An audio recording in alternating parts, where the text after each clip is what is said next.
വലിയ റിസ്ക് ആകാനുള്ള സാധ്യതയൊക്കെ ഉണ്ട് ഡെങ്കിപ്പനി. പക്ഷേ നമ്മൾ സാധാരണ മലയാളിയുടെ ഒരു പൊതു സ്വഭാവം എന്ന് പറഞ്ഞാൽ നമ്മൾ ചെറിയ പനി വരുമ്പോൾ ഓടി ആശുപത്രിയിലേക്ക് പോകുന്ന ആളുകൾ വളരെ കുറവാണ്.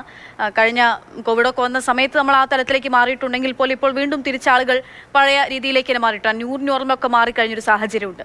അപ്പോൾ പക്ഷേ പനി വന്ന് കുറച്ച് ദിവസം കഴിഞ്ഞ് ചികിത്സ ടെസ്റ്റ് ചെയ്യുന്ന സമയത്ത് പലർക്കും ഡെങ്കി റിപ്പോർട്ട് ചെയ്യപ്പെടുന്ന സാഹചര്യമുണ്ട്. ഏത് ലക്ഷണങ്ങൾ വന്നു തുടങ്ങിയാലാണ് പനിയിൽ നമ്മൾ ശ്രദ്ധിക്കേണ്ടത്?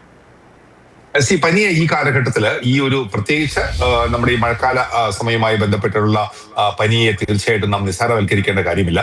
ഒരുപക്ഷെ നമുക്ക് ആദ്യത്തെ ദിവസം ഫസ്റ്റ് ഡേ ചിലപ്പോൾ നമ്മൾ റെസ്റ്റ് എടുക്കാം.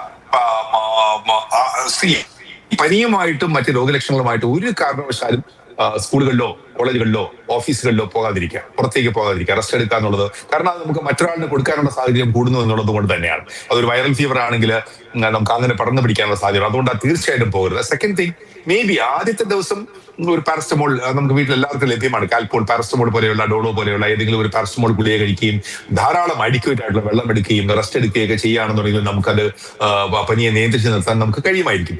പക്ഷേ ഒന്നോ രണ്ടോ ദിവസങ്ങൾ കഴിഞ്ഞിട്ടും സെക്കൻഡ് ഡേ തേർഡ് ഡേ ഒക്കെ കഴിയുമ്പോൾ നമുക്ക് പനി മാറുന്നില്ലെങ്കിൽ തീർച്ചയായിട്ടും നമ്മൾ ഡോക്ടറിന്റെ സഹായം തേടണം.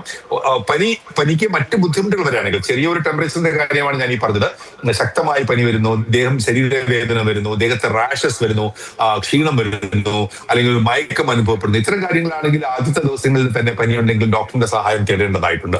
മൈൽഡ് ആയിട്ടുള്ള ഒരു ഫീവർ ആണ്, മറ്റ് ബുദ്ധിമുട്ടുകളൊന്നും കൂടുതലായിട്ടില്ല എന്നുണ്ടെങ്കിൽ ആദ്യ ദിവസം പാരസ്റ്റമോൾ കഴിച്ച് നമുക്ക് നിൽക്കത്തില്ല. പക്ഷേ അതിനും കവിഞ്ഞ് മറ്റ് രോഗലക്ഷണങ്ങൾ കൂടെ നിൽക്കുന്നു, ശക്തമായ ചുമ നിൽക്കുന്നു, ബോഡി പെയിൻ നിൽക്കുന്നു, വോമിറ്റിംഗ് ഉണ്ടാകുന്നു, തലവേദന ശക്തമായ രീതിയിൽ നിൽക്കുന്നു, ഇങ്ങനെ ഒരു സാഹചര്യങ്ങളിൽ സ്വയം ചികിത്സ അരുത്. തീർച്ചയായിട്ടും ഡോക്ടറെ കാണുകയും ഡോക്ടർ ആവശ്യപ്പെടുകയാണെങ്കിൽ ടെസ്റ്റുകൾ ചെയ്യുകയും ചെയ്യണമെന്നത് യാതൊരു സംശയമില്ല.